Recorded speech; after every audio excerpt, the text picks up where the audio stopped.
another one. That's cool. That was pretty close to a double header. I was about to put my phone away and then another warning was issued.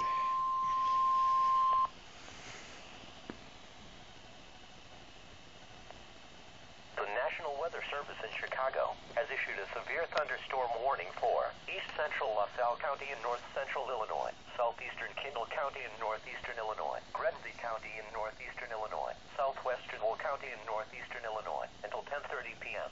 At 9:53 p.m., a severe thunderstorm was located near Seneca, moving northeast at 50 miles per hour.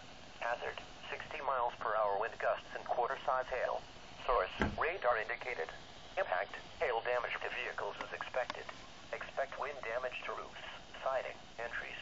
Locations impacted include Joliet, Plainfield, Morris, Shanahan, Minooka, Marseilles, Seneca, Wilmington, Shorewood, Braidwood, Coal City, Diamond, Elwood, Rockdale, Gardner, Mazon, Braceville, Lakewood Shores, Crest Hill and Gutley, including the following interstates. Interstate 55 between mile markers 227 and 257. Interstate Another one? between mile markers 105 and 131. This includes Shanahan State Park, Jeff Hurtwood State Park, Grundy County Speedway and Fairgrounds, Joliet Junior College, and William G. Stratton State Park. For your protection, move to an interior room on the lowest floor of a building. There you have it.